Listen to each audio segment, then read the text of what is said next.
You may have heard about the Koran's idea of paradise being 72 virgins, and I promise I will come back to those virgins.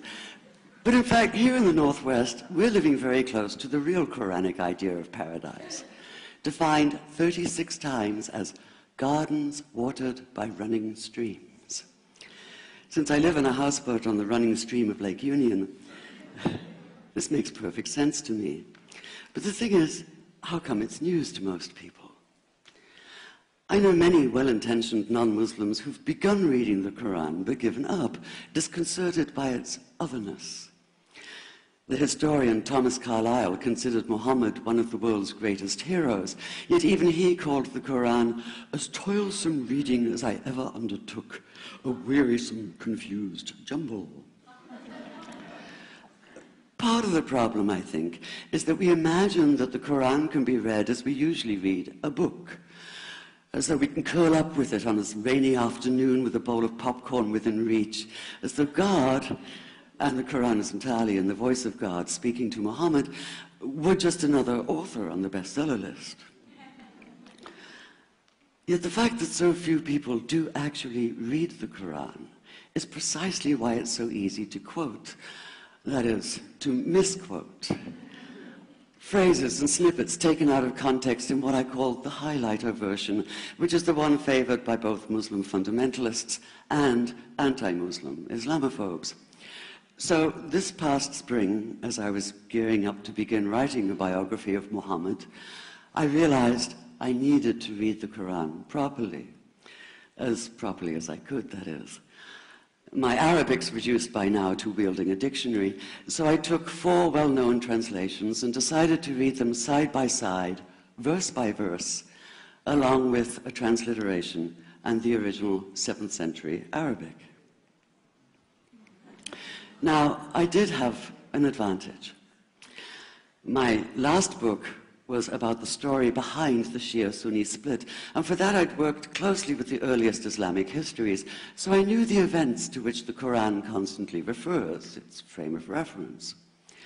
I knew enough, that is, to know that I'd be a tourist in the Quran, an informed one, an experienced one even, but still an outsider, an agnostic Jew reading someone else's holy book.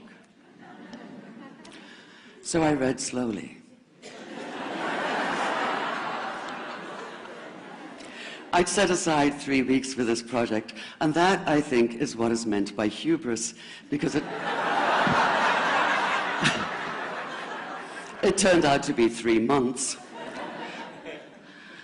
I did resist the temptation to skip to the back where the shorter, more clearly mystical chapters are, but every time I thought I was beginning to get a handle on the Quran, that feeling of, I get it now, it'd slip away overnight, and I'd come back in the morning wondering if I wasn't lost in a strange land. And yet the terrain was very familiar. The Quran declares that it comes to renew the message of the Torah and the Gospels, so 1/3 of it reprises the stories of biblical figures like Abraham, Moses, Joseph, Mary, Jesus. God himself was utterly familiar from his earlier manifestation as Yahweh, jealously insisting on no other gods.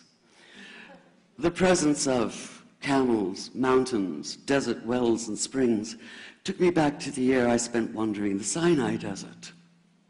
And then there was the language, the rhythmic cadence of it, reminding me of evenings spent listening to Bedouin elders recite hours-long narrative poems entirely from memory.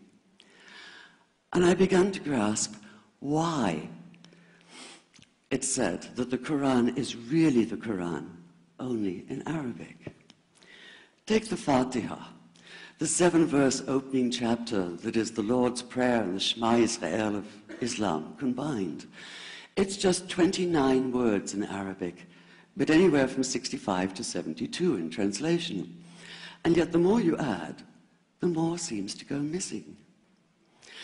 The Arabic has an incantatory, almost hypnotic quality that begs to be heard rather than read, felt more than analyzed. It wants to be chanted out loud, to sound its music in the ear and on the tongue. So the Quran in English is a kind of shadow of itself, or as Arthur Arbery called his version, an interpretation. But all is not lost in translation. As the Quran promises, patience is rewarded, and there are many surprises. A degree of environmental awareness, for instance, and of humans as mere stewards of God's creation, unmatched in the Bible.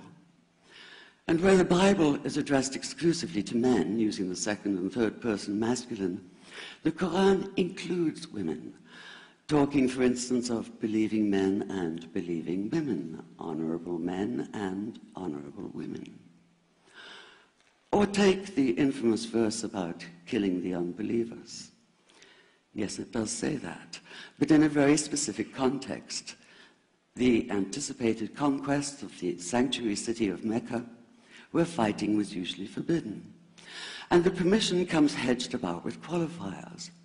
Not you must kill unbelievers in Mecca, but you are allowed to, but only after a grace period is over. And only if there's no other pact in place. And only if they try to stop you getting to the Kaaba. And only if they attack you first. And even then, God is merciful, forgiveness is supreme, and so, essentially, better if you don't. This was perhaps the biggest surprise. How flexible the Quran is, at least in minds that are not fundamentally inflexible. Some of these verses are definite in meaning, it says, and others are ambiguous. The perverse at heart will seek out the ambiguities, trying to create discord by pinning down meanings of their own. Only God knows the true meaning. The phrase, God is subtle, appears again and again. And indeed, the whole of the Quran is far more subtle than most of us have been led to believe, as in, for instance, that little matter of virgins and paradise. Old-fashioned Orientalism comes into play here.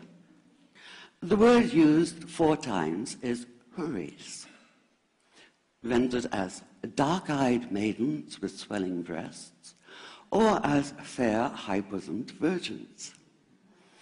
Yet all there is in the original Arabic is that one word, huris.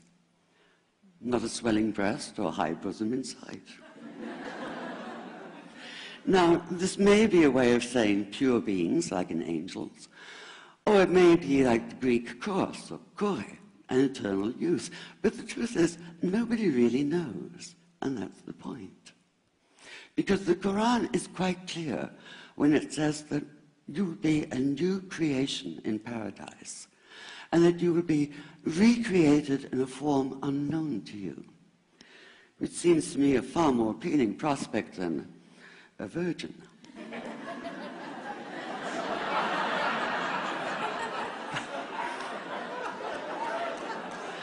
And that number 72 never appears. There are no 72 virgins in the Quran. That idea only came into being 300 years later, and most Islamic scholars see it as the equivalent of people with wings sitting on clouds and strumming harps. Paradise is quite the opposite. It's not virginity, it's fecundity, it's plenty, it's gardens watered by running streams. Thank you.